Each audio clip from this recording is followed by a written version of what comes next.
Hello everyone, welcome to my YouTube channel Prakshi classes. Video को start करने से पहले मैं आप सबसे एक रिक्वेस्ट करना चाहूँगी कि आप मेरे यूट्यूब चैनल को सब्सक्राइब करें, प्राक्षी क्लासेस। आज का हमारा जो टॉपिक है वो इनकम टैक्स पे है। ठीक है, इनकम टैक्स में आपका ये डिडक्शंस का टॉपिक रहेगा।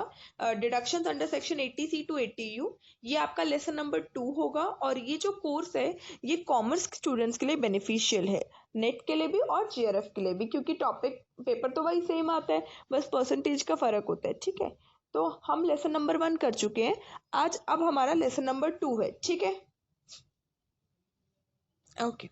अब हम ये सीखेंगे कि कैसे हमें डिडक्शंस को प्रैक्टिकली कंसेप्ट समझना है। देखो यहाँ पे क्या लिखा हुआ है, कंप्यूटेशन ऑफ टैक्सेबल इनकम। हमें कैसे अपनी इनकम, टैक्सेबल इनकम का मतलब होता है जिस इनकम पे आपको टैक्स देना होता है, और ग्रॉस टोटल इनकम का मतलब होता है जो पूरी इनकम आपने कमाई।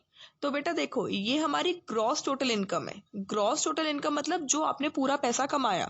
तो मैंने आपको बताया था ग्रॉस टोटल इनकम 5 हेड्स की इनकम को मिला के बनता है। पहला हेड सैलरी, दूसरा हेड आपका हाउस प्रॉपर्टी, तीसरा हेड प्रॉफिट और गेन फ्रॉम बिजनेस और प्रोफेशन, चौथा हेड है आपका कैपिटल गेन इनकम, और पांचवा हेड है इनकम फ्रॉम अदर सोर्स।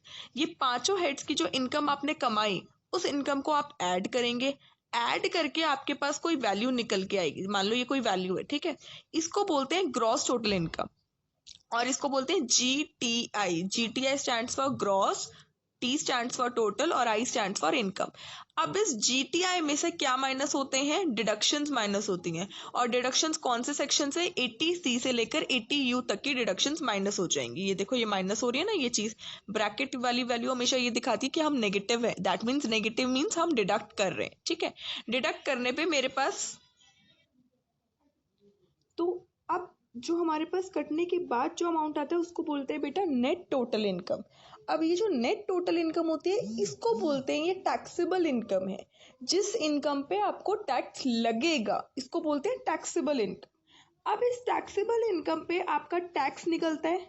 कितना टैक्स का अमाउंट है स्लैब रेट के अकॉर्डिंग, वो भी मैं कराऊंगी कि कैसे हमें पता चलता है कि एक इंडिविजुअल है, इसकी 15 लाख की इनकम है, तो उस पर कितना टैक्स रेट निकल लगता है।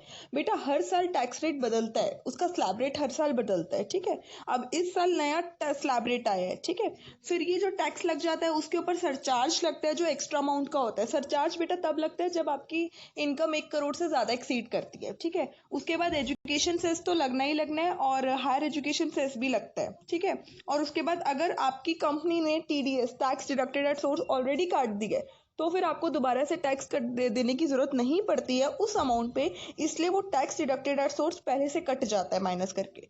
अब जो ये सारी वैल्यूज कट करके जो आंसर आएगा, सॉरी ये तो सरचार्ज और सेस और हायर एजुकेशन सेस तो ऐड होते हैं क्योंकि टैक्स वाले अमाउंट को बढ़ाते हैं ये, और टीडीएस कटता है।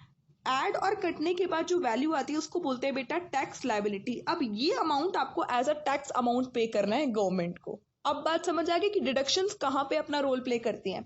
मैंने सारी इनकम निकाली, इनकम निकल के मान लो 15 लाख आ रही है। अब 15 लाख में से मैंने कुछ इनकम सेक्शन 80C में इन्वेस्ट कर दिया, कुछ मैंने 80 TTA में इन्वेस्ट कर दिया, कुछ मैंने 80G के अकॉर्डिंग इन्वेस्ट कर दिया, तो मुझे अलग अलग डिडक्शंस मिल जाएंगे। डिडक्शंस के मिलने से मैं डिडक्शंस को माइनस कर दूंगी। उसके बाद जो अमाउंट आएगा उस पर टैक्स कैलकुलेट हो गए, तो मेरे पास टैक्सेबल अमाउंट आ जाएगा कि मुझे इतना टैक्स पे करना है गवर्नमेंट को। बात क्लियर हुई? अगर ये डिडक्शंस का कंसेप्ट ना होता बेटा तो मुझे इस अमाउंट पे टैक्स कैलकुलेट करना पड़ता, बट डिडक्शंस के कंसेप्ट के होने की वजह से मुझे इस अमाउंट पे टैक्स कैलकुलेट करना पड़ रहा है। तो फायदा मुझे वहां पे है जहां पे मुझे कम अमाउंट पे टैक्स पे करना पड़ रहा है। 15 लाख पे टैक्स ज्यादा पे होगा। तो मेरा कहने का मतलब ये है कि जब हम हायर अमाउंट पे टैक्स कैलकुलेट करते हैं तो हायर टैक्स पे करना पड़ता है, और जब हम डिडक्शंस के कटने के बाद जो अमाउंट होता है उस पे टैक्स कैलकुलेट करेंगे तो वो लेसर अमाउंट होगा, और लेसर अमाउंट पे टैक्स हमेशा लेस अमाउंट का टैक्स जाएगा। तो फायदा हमें वहां पे होता है बेटा जहां हमारा लेस अमाउंट का टैक्स जाए, इसलिए हम इन्वेस्टमेंट्स करते हैं, और इन्वेस्टमेंट करने से हमें डिडक्शंस मिलती हैं। क्लियर? अब हमें याद रखना है कि लिस्ट क्या है हमारे पास डिडक्शंस के अंडर इनकम टैक्स, कौन कौन सी डिडक्शंस हमारे लिए मोस्ट इंपॉर्टेंट है। बेटा 80C से लेकर 80U में मेरे ख्याल से कम 18-20 डिडक्शंस हैं, बट मैं सारी डिडक्शंस नहीं कराऊंगी, मैं मोस्ट इंपॉर्टेंट डिडक्शंस कराऊंगी जो आपके पेपर में आती ही आती हैं। ठीक है, हमारी पहली जो डिडक्शन होगी वो अंडर सेक्शन 80C है। ATC में हमें डिडक्शंस मिलती हैं क्यों? क्योंकि हम इन्वेस्टमेंट्स करते हैं। अब बेटा इन्वेस्टमेंट कोई भी स्कीम में हो सकती है, जैसे अभी गवर्नमेंट की स्कीम चली थी सुकन्या समृद्धि स्कीम। जैसे अगर किसी की गर्ल चाइल्ड होती है और गर्ल चाइल्ड में अगर आप पैसा डिपॉजिट करते हैं शुरू से, जब वो बॉर्न हुई है उसके 5 साल या 10 साल या 15 साल तक आप पैसे हर साल पे करते रहिए, और after when she get around 21 years तो आपके पास पूरा लमसम अमाउंट इकट्ठा करके मिलेगा। तो जो हर साल आप पे कर रहे हैं ना उस स्कीम के अंदर, उसके अराउंड आपको डिडक्शन का अमाउंट कट जाएगा कि आप इतना इन्वेस्ट कर रहे हैं, तो इसके रिगार्डिंग हम इतना अमाउंट आपको डिडक्शन दे रहे हैं, तो आप माइनस कर दीजिए अपनी टोटल इनकम में से। तो जितनी भी इन्वेस्टमेंट है, ये तो मैंने एक तरीके की इन्वेस्टमेंट बताई है। अब जैसे आप किसी कंपनी के सर्टिफिकेट्स खरीदते हैं, बट वो सेंट्रल गवर्नमेंट की कंपनीज होनी चाहिए। आप नेशनल सेविंग प्लान्स खरीदते हैं, ठीक है, और इसमें आपका लाइफ इंश्योरेंस प्रीमियम अगर आप पे करते हैं अपनी स्पाउस का, दैट मीन्स जैसे मैं हूं तो मेरे हस्बैंड मेरे स्पाउस होंगे। अगर आप एक हस्बैंड हो तो आपकी वाइफ आपकी स्पाउस होगी। स्पाउस होता है आपका लाइफ पार्टनर। और अगर आप अपने बच्चों का लाइफ इंश्योरेंस प्रीमियम पे कर रहे हैं तो उसके रिगार्डिंग आपको डिडक्शन मिलती है अंडर सेक्शन 80C। बस मैं डिटेल में भी समझाऊंगी, सिर्फ जस्ट ऊपर अभी लेयर समझा रही हूँ। फिर बेटा आता है सेक्शन 80CCC। 80CCC में आप इंश्योरेंस प्रीमियम पे करते हैं। इंश्योरेंस प्रीमियम किसका? एन्युटी प्लान का। कौन से? LIC का या अदर इंश्योरर का। एन्युटी प्लान होता है जो आपको हर साल सेम अमाउंट पे करना पड़ता है और एनुअली पे करना पड़ता है। ये थोड़ा डिफरेंट हो जाता है compare to life insurance corporation. Premium यहाँ पर भी पे हो रहा है और प्रीमियम यहाँ पर भी पे होता है, बट ये जो प्रीमियम पे हो रहा है बेटा, ये प्लान्स अलग अलग होते हैं। एन्युटी प्लान है, वहां पे जो प्रीमियम पे होता है वो नॉर्मल लाइफ इंश्योरेंस प्रीमियम पे होता है। एन्युटी प्लान में आपका हर साल के अराउंड आपको सेम अमाउंट पे करना पड़ता है। ये प्लान होता है एन्युटी प्लान, ठीक है। ये 80CCC में डिडक्शन मिलती है। फिर आपके पास आता है अंडर सेक्शन 80CCD। ये पेंशन की कंट्रीब्यूशन के रिगार्डिंग आपको डिडक्शन मिलती है। अगर आपके पेंशन अकाउंट में आप कंट्रीब्यूशन कर रहे हैं, एम्प्लॉई या आपका एम्प्लॉयर, तो आपको क्या मिलेगी? डिडक्शन मिलेगी उस अमाउंट के रिगार्डिंग। आपको जितने भी अमाउंट की डिडक्शन गवर्नमेंट ने तय करी है उसके अमाउंट की आपको डिडक्शन मिल जाएगी CCC में। फिर हमारे पास आता है सेक्शन 80TTA। 80TTA में आप जो सेविंग अकाउंट में अपना पैसा डिपॉजिट करते हैं, सेविंग अकाउंट में, करंट अकाउंट में नहीं बोल रही। सेविंग अकाउंट एक इंडिविजुअल खुलवाता है, करंट अकाउंट हमेशा एक कंपनी खुलवाती है, ठीक है। जो बिजनेस कर रहा है, बिजनेसमैन, ठीक है।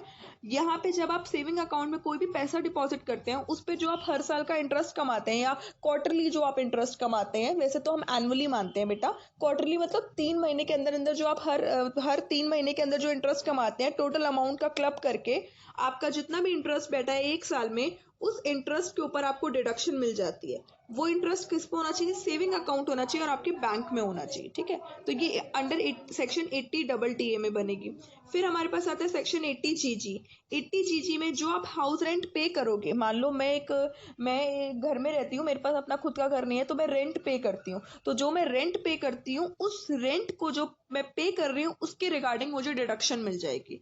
बट इसमें कंडीशन ये होती है कि बेटा आपको हाउस रेंट अलाउंस रिसीव ना हो रहा हो। मान लो मैं एक एम्प्लॉयड हूँ, ठीक है, मैं ABC कंपनी में काम करती हूँ, वहां से मुझे हाउस रेंट अलाउंस भी मिलता है। हाउस रेंट अलाउंस तो ऑलरेडी कुछ पोर्शन एग्जेम्प्ट होता है, तो गवर्नमेंट कहती है वहां से भी आप अलाउंस ले रहे हो, एक्स्ट्रा पैसे भी ले रहे हो, उसमें एग्जेम्पशन भी ले रहे हो, ऊपर से फिर आप आपको रेंट भी पे कर रहे हो तो भी आपको डिडक्शन चाहिए। तो हर चीज में हमारा लॉस नहीं हो सकता ना। तो गवर्नमेंट कहती है अगर आपको अपनी कंपनी से अलाउंस नहीं मिल रहा और फिर भी आप अपने पैसों से खर्च करके रेंट पे कर रहे हो, तो फिर हम आपको डिडक्शन देंगे। पर अगर आपको अलाउंस मिल रहा है तो वो जो एक्स्ट्रा पैसा आपको मिल रहा है, आप उसी से तो रेंट पे कर रहे हो, आपके खुद के पैसे तो जा ही नहीं रहे। जब आपके खुद के पैसे ही नहीं जा रहे, जब आप कहीं कुछ लगा ही नहीं रहे, तो किस बात का डिडक्शन मांगोगे आप? ये पॉइंट बहुत इंपॉर्टेंट है।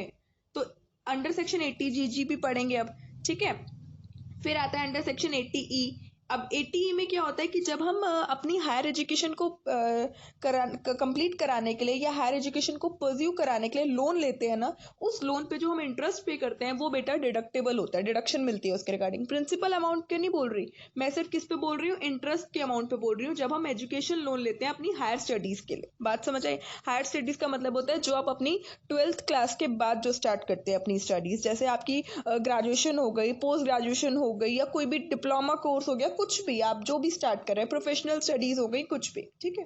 फिर हमारे पास आता है सेक्शन 80 डबल ई में बेटा क्या होता है, इंटरेस्ट ऑन होम लोन। जो आप अपने घर के लिए लोन लेते हैं बनाने के लिए या खरीदने के लिए, बट वो जो होम लोन होना चाहिए वो या तो होम फाइनेंस कंपनी से लिया होना चाहिए या बैंक से, ठीक है। ये नहीं कोई जैसे कि थर्ड पार्टी से, नहीं, ऐसे नहीं, मतलब अप्रूव्ड होना चाहिए, ठीक है। जो आप होम लोन लेते हैं उस पर जो आप इंटरेस्ट पे करेंगे उसकी डिडक्शंस आपको मिलेगी, बट वो किसको है, फर्स्ट टाइम होम ओनर्स को।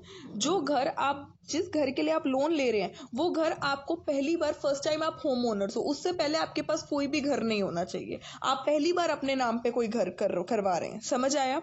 और नेक्स्ट इज सेक्शन 80D। अब 80D क्या कहता है, medical insurance, deduction for the premium paid for medical insurance. आप अपने इंडिविजुअल का या अपने पेरेंट्स का या अपने स्पाउस का या अपने बच्चों का जब आप मेडिकल इंश्योरेंस करवाते हैं उसके रिगार्डिंग जो आप इंश्योरेंस प्रीमियम पे करते हैं उसकी भी आपको डिडक्शन मिलती है। बात समझ आई है। ये सारी जो डिडक्शंस मैंने कराई ये सब तो हैं, और नेक्स्ट वीडियो में जब मैं और नेक्स्ट लेसन नंबर 3 डालूंगी उसमें भी हम देखेंगे, कुछ डिडक्शंस होंगी वो भी पढ़ेंगे। अभी अभी बेटा मैंने सिर्फ ऊपर ऊपर की लेयर समझाई है कि 80C में किसके रिगार्डिंग डिडक्शन है, 80TTA में किसके रिगार्डिंग डिडक्शन है, 80D क्या बताता है, 80GG क्या बताता है।